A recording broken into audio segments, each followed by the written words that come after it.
If you're thinking about buying a house in Merida in 2026, the closing costs can catch you off guard if you don't know the real numbers. I own property here, and I've walked through this process myself. Today I'm giving you the exact full breakdown of what it really costs to close, so you can budget accurately and avoid surprises.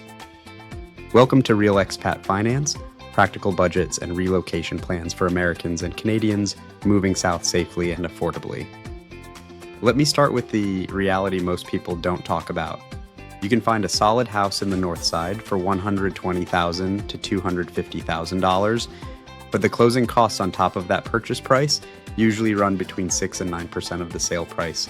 On a $180,000 home, that means you need another $11,000 to $16,000 in cash at closing.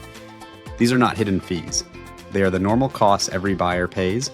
Knowing them ahead of time is what keeps the process smooth and stress-free. Here's the complete breakdown of what you will actually pay. First is the notary fee. This is the biggest single cost. A reputable notary charges between $3,500 and $5,000 for a typical transaction. This covers the entire legal transfer, document preparation, and government filings. I used a bilingual notary and paid $4,200 on my own closing. It was money well spent because everything was done correctly the first time. Next is the fideicomiso setup fee. Because Merida is in the restricted zone, foreigners must buy through a bank trust. The bank charges between $2,000 and $3,000 for the initial setup. This includes the government permit and all paperwork.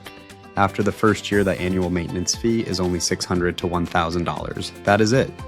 The trust lasts 50 years and can be renewed forever at almost no extra cost. Then come the acquisition taxes and transfer taxes. The main one is the acquisition tax at 2% of the sale price or the cadastral value, whichever is higher. On a $180,000 home, that is usually around $3,600. There's also a small stamp duty and registration fee of about $500 to $800. You will also pay the notary's miscellaneous expenses. These include the title search, lien certificate, and appraisal if the bank requires one. Expect $800 to $1,200 here. Finally, there are the seller's side costs that sometimes get passed to you. If the seller has not paid the last year of pre-dial property tax, you may be asked to cover it.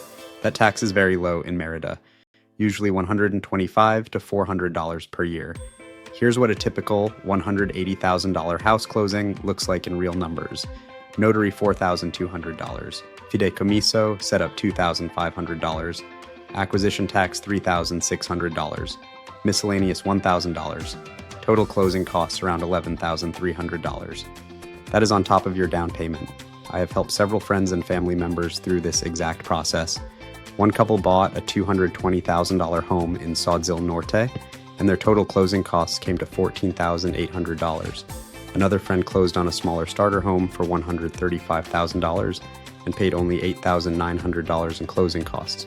A third friend negotiated with the seller to split some of the notary fees and saved almost $1,500. The good news is these costs are predictable. Once you know them, you can budget accurately and negotiate with the seller to split some of the fees if the market is slow. I always tell friends to add 8% of the purchase price to their total budget, so nothing surprises them at closing. You also need to factor in a few smaller items. Expect $200 to $400 for power of attorney if you cannot be in Merida for the signing. Add another $300 to $500 for any bank wire fees or currency exchange costs if you are transferring money from the United States or Canada. These small items add up, but they are easy to plan for. The entire closing process usually takes 6 to 10 weeks once you have an accepted offer. The notary handles almost everything. You just need to provide your passport, proof of funds, and a simple power of attorney if you are not in town. If you are planning to buy in Merida this year, knowing these numbers ahead of time will save you stress and money. You can walk into the process confident and focused on finding the right home instead of worrying about the final bill. Drop any questions in the comments. Northside, Centro, or Beach. Hit like if this helped. Subscribe for weekly real numbers on living and investing in the Yucatan, and I will see you in the next video. Safe travels and smarter moves.